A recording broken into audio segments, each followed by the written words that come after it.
Quelles sont tes racines et tes fondations? Elles sont.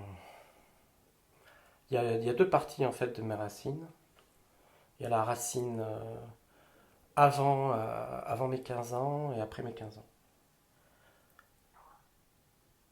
Alors, avant mes 15 ans, les racines, elles sont dans le. Je reçois, enfin, je découvre la vie, je regarde ce qui se passe autour de moi, j'essaie de comprendre ce qui se passe. Voilà. Et donc, je suis né dans une ville au milieu de la France qui s'appelle Bourges, à Bourges. Et les habitants s'appellent les Berruyers et non pas les bourgeois. Et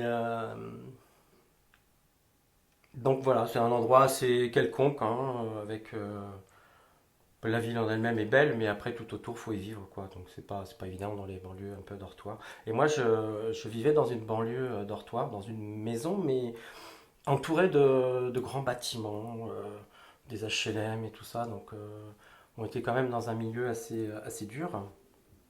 Et moi, j'ai grandi dans cet espace. Et ma racine, elle vient de là. C'est-à-dire que dans cette façon de vivre, c'était toujours faire attention, être sur le qui-vive, savoir qu'est-ce qui peut se passer. Je sors de chez moi, je suis toujours à regarder autour, voilà, qu'est-ce qui peut arriver parce que il se passait des choses. Donc voilà, c'était toujours être attentiste à ce qui peut se passer autour. Euh, et puis. euh, et puis bah, essayer de vivre normalement, avoir des copains, être à l'école, progresser à l'école avec des amis et tout ça. Donc voilà, ça c'est un peu mes premières racines.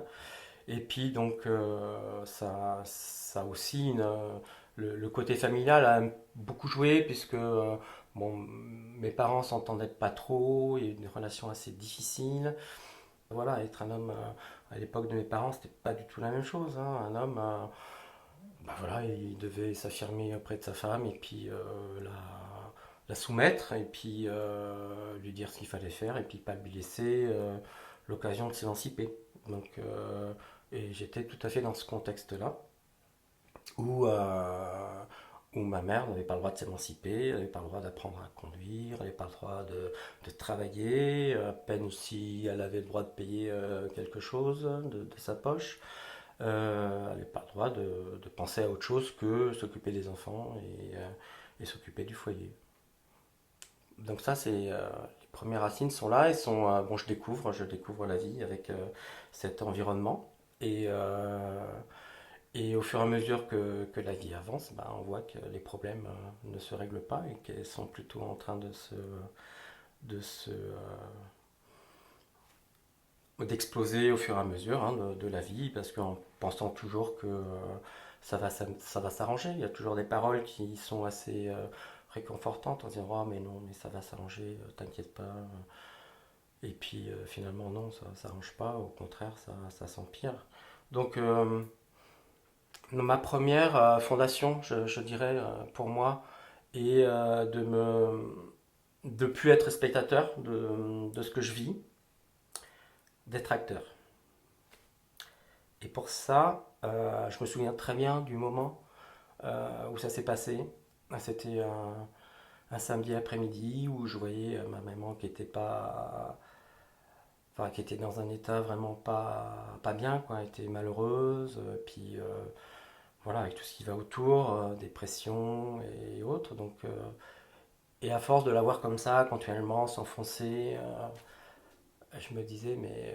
Et ce moment-là, je ne sais pas pourquoi, ça s'est passé dans ma tête. J'ai eu un déclic qui lui dit bon, Bruno, tu fais quoi? Est-ce que tu continues à être spectateur en vivant ta vie de garçon, ado, de pas vouloir t'investir parce que c'est pas ton problème ou t'as d'autres choses à faire et puis tu la laisses régler leurs problèmes entre eux? Ou alors, je me dis, bon, est-ce que tu veux faire quelque chose? Est-ce que tu veux t'investir et tu veux faire quoi? Donc là, la question, je me la suis posée comme ça, dans ces termes.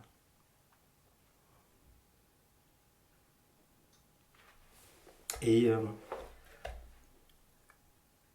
et j'ai décidé de m'investir, d'aller d'aller vers la personne la plus faible pour moi, qui était ma maman, et j'avais envie de l'aider à être mieux, à essayer de trouver des solutions pour se sortir de cette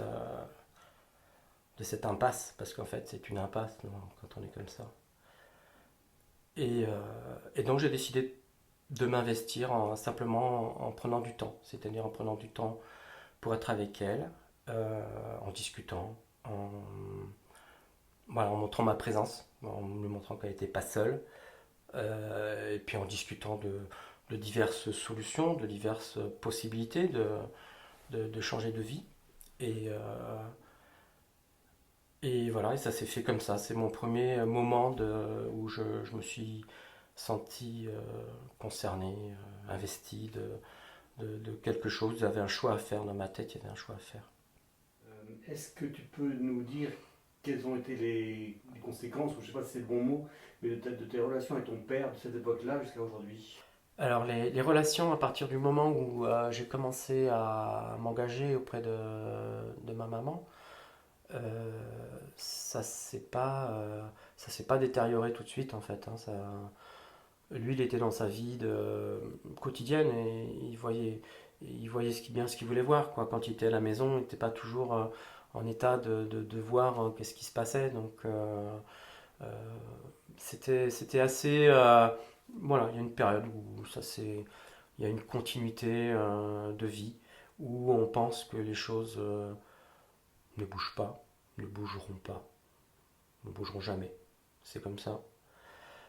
Et donc, lui, il était dans cette optique, quoi. Je ne vois pas pourquoi c'est des choses que je changerais, puisque tout va très bien. Et, quand j'ai commencé à m'impliquer pour ma maman, à être avec elle, à être présent, euh, ça va, les choses continuent d'être normales. Après, on a eu des discussions assez fortes avec mon père, c'est-à-dire que j'essayais de lui mettre la puce à l'oreille, de lui dire attention, il se passe quelque chose, il va se passer quelque chose. Et on a eu des discussions assez franches, mais assez bizarres en fait.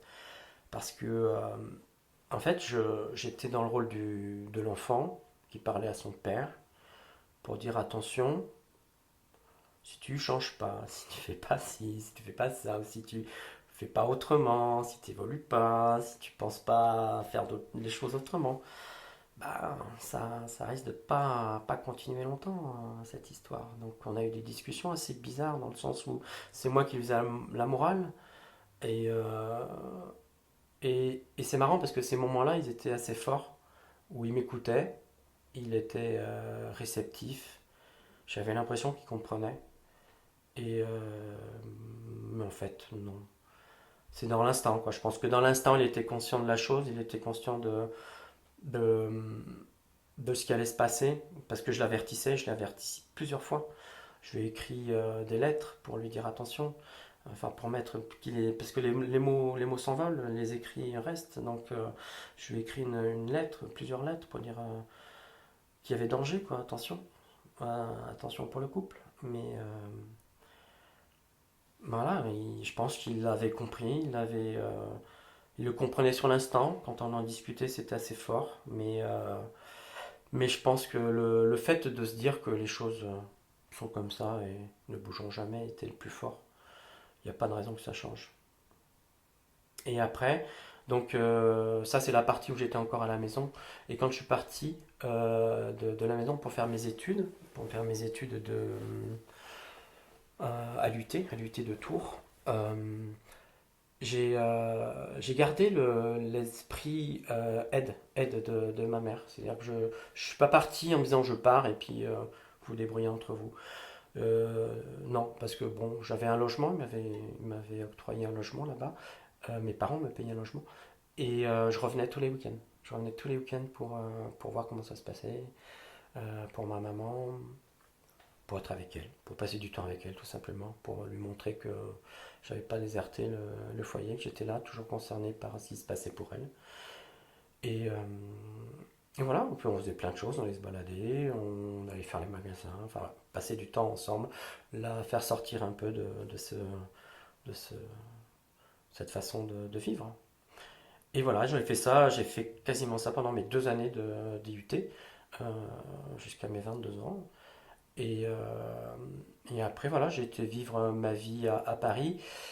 Alors, je revenais régulièrement, mais après, ma maman, elle a pris les devants et elle a voulu vraiment faire les actes pour la séparation.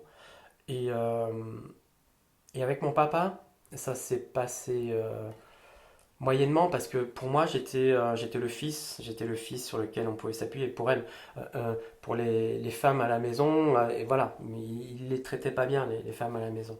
Mais le fils, moi, il m'a toujours bien traité, il m'a toujours traité avec respect, il m'a jamais tapé, il m'a toujours considéré. Donc voilà. Alors peut-être il avait envie de moi que je l'aide un peu après dans les moments difficiles pour l'aider à rester dans cette configuration. Sauf que moi, je pouvais pas, je pouvais pas cautionner le fait que ça puisse durer aussi longtemps, quoi. C'est pas possible. Donc, ben voilà, je lui ai dit que je soutenais l'action de ma mère, que pour moi, c'était compréhensible et que je l'avais prévenu depuis longtemps, que je l'avais prévenu que ça pouvait se passer. Et après, voilà, donc quand ça s'est passé et que le divorce a été vraiment effectif, là, il y a eu un gros blanc. Il y a eu un gros blanc dans les relations. Euh, il pouvait se passer plusieurs mois sans qu'on s'appelle parce que c'était toujours à moi d'appeler, donc bah, j'avais pas toujours envie d'appeler parce que ça se passait pas très bien. Il y a que quelques personnes que je connaisse qui sont capables de m'énerver, de me mettre hors de moi. Il en fait partie, donc j'évite de me confronter à ce genre de situation parce que ça sert à rien. Donc c'est pour ça qu'il y a eu un gros espacement. Il m'a fait la tête pas mal de temps, jusqu'à ce que ça se revienne à il y a quelques années. C'est revenu un peu dans une relation un peu sans avoir cette lourdeur et il me reprochait moins de choses. Donc, enfin, même s'il ne me le disait pas, je sentais bien que les relations étaient basées là-dessus. Mais bon,